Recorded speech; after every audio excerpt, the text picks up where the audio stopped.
안녕하세요. 저는 김정옥입니다. 올해 72이죠. 40대 초반에 남편을 잃고 아이 둘을 혼자 키워냈어요. 그때는 정말 힘들었습니다. 하루하루가 전쟁 같았지만 억척스럽게 버텨냈어요. 자존심만은 꺾이지 않았거든요. 나중에 재혼을 했습니다. 좋은 사람을 만났어요. 살림도 합쳤죠. 그런데 그 사람도 먼저 세상을 떠났어요. 지금은 남편이 남기고 간 3층 상가주택에서 혼자 살고 있습니다. 1층은 작은 상가로 세를 주고 있어서 생활하는데 큰 무리는 없어요. 아이들은 모두 분가했습니다. 큰아들 도윤이는 대기업 과장까지 됐어요. 바쁘지만 효심은 있는 편이죠. 의붓딸 미정이도 있어요. 제가 재혼하면서 생긴 남편 전처의 딸인데 겉으로는 정말 효녀 같아요. 작은 며느리 수진이는 진심으로 잘해줍니다. 친딸보다 더 잘해줘요. 손녀 아람이가 제일 귀여워요. 12살인데 할머니를 진심으로 좋아해 줍니다. 어느 주말이었어요. 미정이가 차를 마시며 말했습니다. 어머니 요즘 혼자 계시니까 걱정돼요. 뭐가 걱정이야? 나 아직 건강해. 그래도요. 집 관리도 힘드실 텐데요. 이렇게 큰 집을 혼자 다 감당하시기엔. 미정이의 말에 뭔가 이상한 기분이 들었어요. 집 이야기를 왜 갑자기 꺼내는 걸까요? 하지만 걱정해주는 마음인 것 같아서 대수롭지 않게 넘어갔습니다. 며칠 뒤 1층 상가 세입자가 찾아왔습니다. 월세 계약 연장 이야기를 하면서 이런 말을 했어요. 사장님, 이 동네 곧 재개발된답니다. 아시죠? 재개발? 네, 벌써 소문이 돌고 있어요. 집값이 많이 오를 것 같은데요. 세입자가 돌아간 후에도 그 말이 머릿속에 맴돌았어요. 재개발이라니. 이 동네에 40년 넘게 살았는데 그런 이야기는 처음 들었습니다. 하지만 요즘 여기저기서 재개발 이야기가 많으니까 우리 동네도 그럴 수 있겠다 싶었어요. 밤에 잠자리에 누워서도 계속 생각났습니다. 아이들한테 이야기해 볼까 싶었어요. 특히 미정이가 집 걱정을 해줬으니까 말해보면 좋을 것 같았죠. 그때까지만 해도 저는 정말 순수했습니다. 가족들이 저를 걱정해주고 있다고만 생각했어요. 겨울이 깊어갔어요. 눈이 하얗게 쌓인 마당을 보면서 문득 외로움이 밀려왔습니다. 예전에는 남편과 함께 앉아서 눈 구경을 했는데 이제는 혼자예요. 텔레비전을 켜놔도 집안이 너무 조용했습니다. 그래서 결심했어요. 큰아들 도윤이와 의붓딸 미정이를 불러서 이야기해 보기로 했죠. 엄마, 갑자기 왜 부르셨어요? 도윤이가 물었습니다. 사실 요즘 생각이 많아. 미정이가 관심 있는 표정으로 몸을 앞으로 기울였어요. 어떤 생각이세요, 어머니? 이 집을 정리하고 너희랑 같이 살까 한다. 순간 둘의 표정이 바뀌었어요. 도윤이는 잠깐 놀라는 듯 하더니 이내 미소를 지었습니다. 그럼 편하시죠, 엄마? 정말? 저도 모르게 기대되는 목소리가 나왔어요. 물론이죠. 그런데 구체적으로 어떻게 할지는 도윤이가 미정이를 쳐다봤습니다. 누나가 이런 일에 더 밝으시니까. 미정이의 눈이 반짝였어요. 좋아요, 어머니. 제가 직접 알아봐 드릴게요. 정말? 고마워 미정아. 당연하죠. 어머니가 편하게 지내시는 게 제일 중요해요. 미정이의 말에 가슴이 따뜻해졌습니다. 역시 이 아이는 마음씨가 좋아요. 설거지를 하면서 기분이 좋았어요.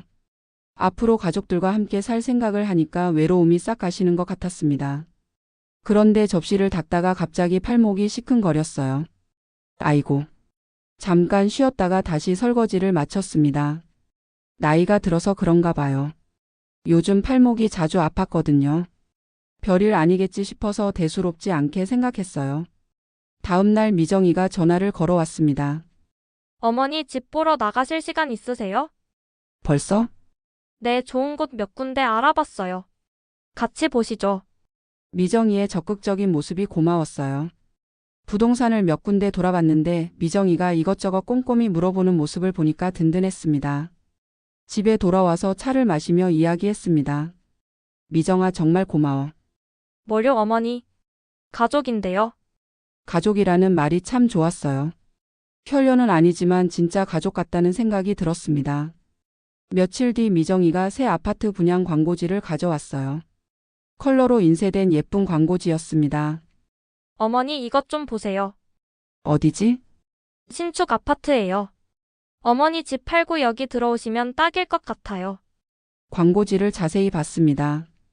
깔끔한 아파트 단지 사진이 있었어요. 여기가 어디야?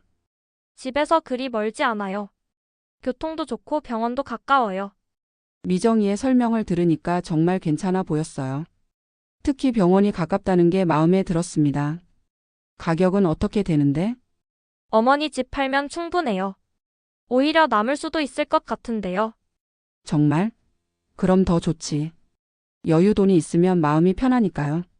그런데 내가 이 집을 떠나는 게 좀 섭섭해. 그래도 어머니 이제 혼자 이런 큰 집에서 사시기엔. 미정이 말이 맞았어요.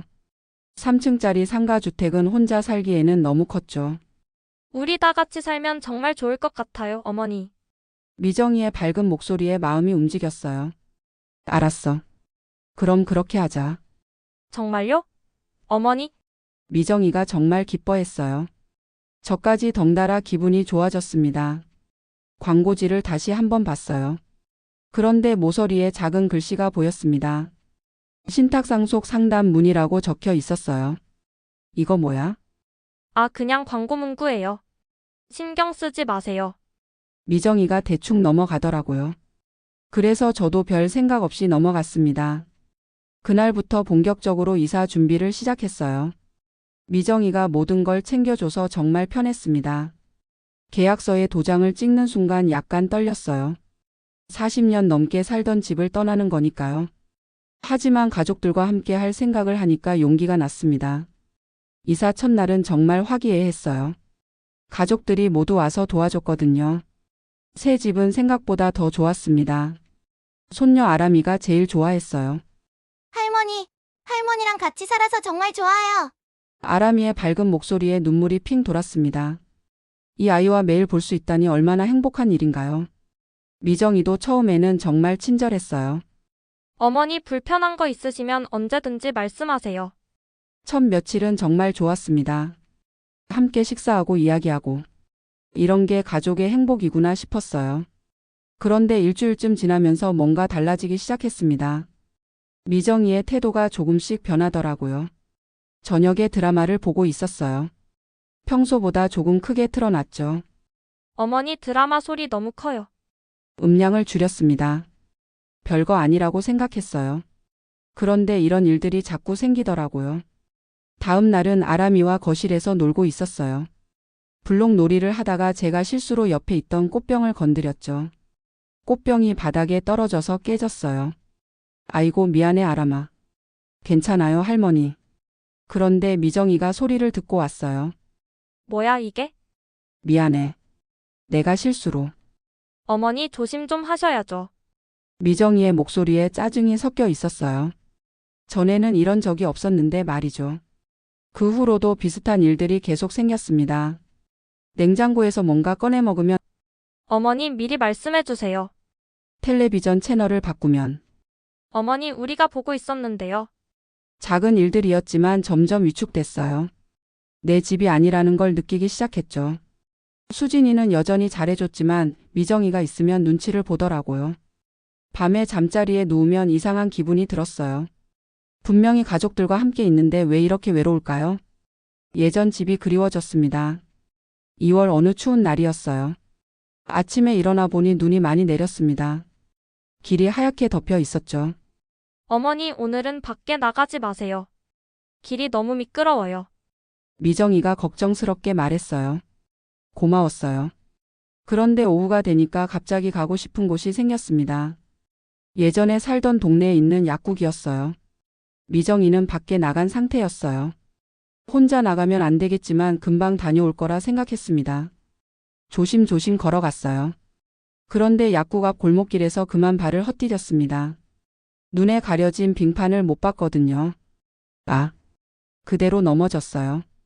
왼쪽 팔에 엄청난 통증이 왔습니다. 일어나려고 했는데 팔에 힘이 전혀 들어가지 않았어요. 다행히 지나가던 사람이 도와줬습니다. 결국 응급실로 갔어요. 엑스레이를 찍어보니 팔이 부러졌더라고요. 의사 선생님이 심각한 표정으로 말했어요.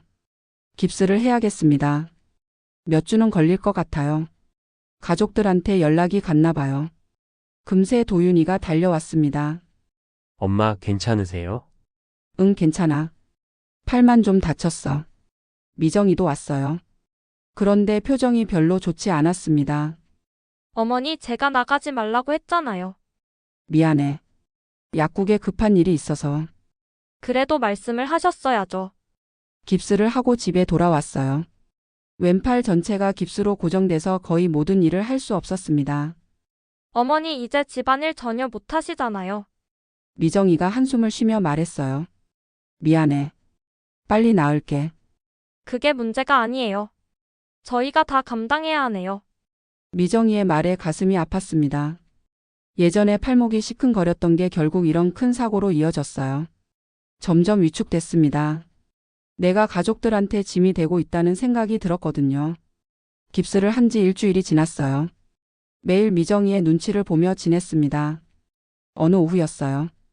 깁스 때문에 잠을 제대로 못 자서 낮잠을 자려고 방에 누워 있었어요. 그런데 거실에서 이야기 소리가 들려왔습니다. 미정이와 도윤이가 뭔가 진지하게 대화하고 있었어요. 처음에는 신경 쓰지 않으려 했는데 제 이야기를 하는 것 같았습니다. 도윤아, 솔직히 말해보자. 미정이의 목소리였어요. 뭐요, 누나? 어머니 말이야. 이제 요양원 보내야 하는 거 아냐? 순간 가슴이 철렁했어요. 요양원이라고? 누나, 그게 무슨 소리예요? 왜 아니야? 집안일은 전혀 못하시고 우리가 다 케어해야 하잖아. 우리 생활 다 꼬였어. 미정이의 목소리가 점점 커졌어요. 숨죽이고 들었습니다. 안 돼요. 엄마는 아직 건강하셔. 도윤이가 강하게 반대했어요. 건강해? 지금 상태가 건강해 보여. 팔만 나으면 예전처럼 다 하실 수 있어요. 언제까지 기다릴 거야? 몇 개월? 몇 년? 미정이의 말에 몸이 떨렸어요. 이 아이가 날 이렇게 생각하고 있었구나.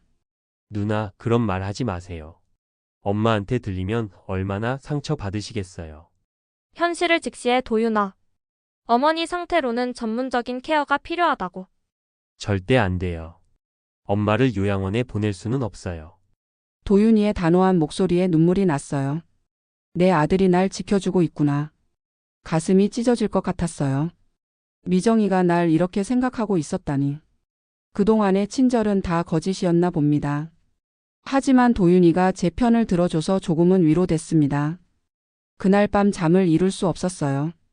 미정이의 말들이 계속 머릿속에 맴돌았습니다. 그 후로 며칠간 미정이와는 어색했어요. 저는 미정이가 한 말을 알고 있지만 미정이는 제가 들었는지 모르니까요. 며칠 뒤 뜻밖의 일이 일어났습니다. 손녀 아람이가 학교에서 일찍 돌아왔어요. 미정이는 장보러 나간 상태였고 수진이도 일이 있어서 밖에 나갔죠. 아람이가 심심해서 이곳저곳을 돌아다니고 있었어요. 그러다가 미정이 방에 들어갔나 봅니다. 할머니, 갑자기 아람이가 제 방으로 뛰어왔어요. 손에 뭔가 종이를 들고 있었죠. 왜 그래, 아람아? 할머니, 이거 뭐예요? 아람이가 보여준 건 몇 장의 문서였어요. 부동산 매각 대금 사용 계획 신탁 계약서 초안이라고 적혀 있었습니다. 어디서 가져온 거야? 미정 고모 방 책상 서랍에 있었어요. 더 자세히 봤습니다. 제 이름도 보이고 집 주소도 적혀 있었어요. 그런데 내용을 이해할 수가 없었습니다. 마침 도윤이가 퇴근해서 들어왔어요. 아빠, 이거 뭐예요? 아람이가 문서를 도윤이한테 보여줬어요. 도윤이의 얼굴이 순간 굳어졌습니다. 이거 어디서 가져온 거야? 미정 고모 방에서요. 도윤이가 문서를 꼼꼼히 읽더니 얼굴이 점점 심각해졌어요. 엄마, 이거 보세요. 이건 신탁 계약서예요. 엄마 집 판 돈을 미정이 누나가 관리하겠다는 거고요. 그리고 여기 장기 요양 시설 입소 계획이라고 적혀 있어요. 요양원. 며칠 전에 들었던 그 말이 다시 떠올랐습니다. 그럼 이게 네, 누나가 처음부터 계획한 일인 것 같아요. 엄마 집 팔게 해서 돈은 자기가 관리하고 엄마는 요양원에 보내려고 했던 거죠. 충격이었어요. 초반에 세입자가 말했던 재개발 이야기, 광고지 모서리에 신탁 상담 메모. 모든 게 연결됐어요. 다 미정이의 계획이었던 거죠. 그때 미정이가 장을 보고 돌아왔습니다. 다녀왔습니다. 평소와 다름없는 밝은 목소리였어요. 아직 자기 비밀이 들통난 줄 모르고 있었죠. 도윤이가 문서를 들고 거실로 나갔습니다. 저와 아람이도 따라갔어요. 누나, 응, 왜? 미정이가 물건을 정리하면서 대답했어요. 이거 뭐예요? 도윤이가 문서를 내밀었습니다. 미정이의 얼굴이 하얗게 변했어요. 그건. 누나, 어머니 집 팔아서 돈 빼돌리고 요양원 보낼 생각이었죠? 미정이가 아무 말도 하지 못했어요.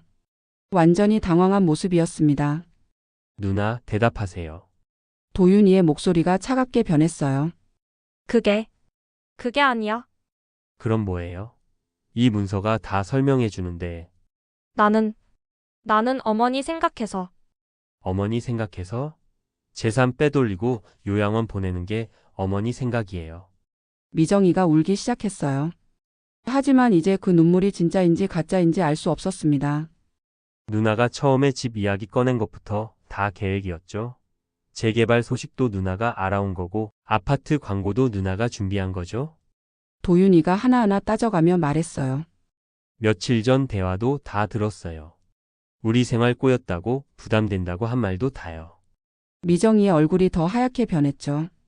이제 더 이상 숨길 수 없었어요. 저도 말을 했어요. 미정아, 어머니, 나는 내가 진짜 날 걱정해 준다고 생각했어. 어머니 저는 정말. 이제 됐어. 더 말하지 마. 마음이 너무 아팠어요. 가족이라고 믿었던 사람한테 이런 배신을 당하다니. 누나, 이제 우리 어머니 건드리지 마세요. 법적으로 따질 거예요. 도윤이가 단호하게 말했어요. 도윤아, 제발. 이제 관계도 끝이에요. 다시는 어머니께 연락하지 마세요. 그날 밤 저는 결심했어요. 도윤아, 네, 엄마. 나 다시 옛집으로 돌아갈래. 엄마. 이제 외롭더라도 내 터전은 내가 지킬 거야. 수진이랑 아람이랑 같이 가실까요? 그래. 진짜 가족들과 함께 살고 싶어. 며칠 후 우리는 짐을 쌌어요. 다행히 예전 집은 아직 팔리지 않은 상태였습니다. 아람이가 말했어요. 할머니 이제 진짜 우리 집이에요? 그래, 아람아. 이제 진짜 우리 집이야. 수진이도 기뻐했어요. 어머니, 제가 잘 모셔드릴게요. 고마워, 수진아. 너 같은 며느리 둔 게 내 복이야. 그렇게 우리는 다시 옛집으로 돌아왔습니다. 비록 힘든 일을 겪었지만 진짜 가족이 누구인지 알게 됐어요. 미정이는 그 후로 연락하지 않았어요. 아마 부끄러워서 그럴 거예요. 지금 생각해보면 그 모든 일이 교훈이었던 것 같아요. 가족이란 이름으로 포장된 욕심은 결국 스스로를 무너뜨립니다. 진짜 가족은 힘들 때 옆에 있어주는 사람이죠. 도윤이는 매주 와서 안부를 물어보고 수진이는 매일 제 식사를 챙겨줍니다. 아람이는 학교에서 돌아오면 할머니 방부터 들러서 인사해요. 이런 게 진짜 가족의 모습이죠. 팔 깁스도 몇 주 후에 풀렸어요. 다시 예전처럼 집안일을 할 수 있게 됐습니다. 물론 예전만큼은 아니지만 그래도 제 손으로 밥을 해서 가족들에게 해줄 수 있어서 행복해요. 1층 상가 세입자도 여전히 월세를 잘 내주고 있어요. 그때 재개발 이야기는 결국 소문에 불과했더라고요. 미정이가 만들어낸 거짓말이었나 봅니다. 가끔 창문 너머로 눈 내리는 풍경을 보면 감회가 새로워요. 작년 이맘때 외로워서 가족들과 함께 살겠다고 결심했던 게 엊그제 같아요. 그때는 몰랐어요. 진짜 외로운 건 혼자 사는 게 아니라 가짜 사람들에게 둘러싸여 있는 거라는 걸 말이죠. 수진이가 저녁을 준비하면서 말해요. 어머니, 오늘 뭐 해드릴까? 괜찮아, 수진아. 나도 도울게. 아니에요, 편히 계세요. 같이 하면 더 즐거워. 우리 가족인데 뭘. 그렇게 수진이와 함께 저녁을 준비합니다. 가족이라는 건 이런 거예요. 서로 도우며 함께하는 건 말이죠. 아람이가 학교 숙제를 하다가 모르는 게 있으면 저한테 물어봐요. 할머니 이거 어떻게 해요? 어디 보자. 할머니가 도와줄게. 할머니가 제일 똑똑해요. 아람이의 밝은 웃음소리가 집안을 가득 채웁니다. 이런 소리가 들리는 집이 진짜 살아있는 집이에요. 저녁 식사 시간이 제일 행복해요. 도윤이가 회사 이야기를 하고 수진이는 동네 소식을 전해주고 아람이는 학교에서 있었던 재미있는 일들을 얘기해줘요. 제가 가끔 옛날 이야기를 해주면 모두 재미있어해요. 할머니 또 다른 이야기도 해주세요. 그래, 아람아. 할머니가 어릴 때는 말이야. 이런 대화들이 쌓여서 진짜 가족의 추억이 되는 거죠. 밤에 혼자 누워서 생각해요. 미정이 일은 정말 충격이었지만 덕분에 진짜 소중한 것이 뭔지 깨달았어요. 물질적인 것보다는 마음을 나눌 수 있는 사람들이 있다는 게 진짜 행복이죠. 가끔 미정이 생각이 날 때도 있어요. 미워하지는 않아요. 다만 안타까울 뿐이에요. 욕심 때문에 진짜 가족을 잃어버린 거니까요. 지금쯤 후회하고 있을까요? 하지만 저는 더 이상 그런 걱정은 하지 않기로 했어요. 지금 제 곁에 있는 사람들을 더 소중히 여기기로 했거든요. 도윤이가 가끔 말해요. 엄마, 그때 정말 무서웠어요. 누나한테 속을 뻔했잖아요. 괜찮아, 도윤아. 내가 지켜줬으니까. 앞으로는 절대 그런 일 없을 거예요. 알아. 우리 아들 믿어. 도윤이의 든든한 말에 마음이 편해져요. 나이가 들수록 깨닫는 건 정말 소중한 건 많지 않다는 거예요. 건강 그리고 진심으로 나를 사랑해주는 사람들. 이 두 가지만 있으면 충분해요. 지금도 감사한 마음으로 하루하루를 살아가고 있습니다. 아침에 눈을 뜨면 오늘도 고마운 하루구나 하면서 시작해요. 수진이가 끓여준 미역국을 먹고 아람이의 웃음소리를 들으며 도윤이의 안부 전화를 받으면서 말이죠. 혹시 저와 비슷한 상황에 있는 분들이 계시다면 꼭 기억하셨으면 좋겠어요. 진짜 가족은 피보다 진심이 더 중요하다는 것을 말이에요. 그리고 가족이라는 이름으로 포장된 욕심을 조심하시기 바라요. 진정한 사랑은 조건이 없거든요. 저는 이제 정말 행복합니다. 작은 집이지만 사랑이 가득한 우리만의 공간에서 진짜 가족들과 함께 보내는 매일이 소중해요. 이게 바로 제가 찾던 진짜 행복이었어요.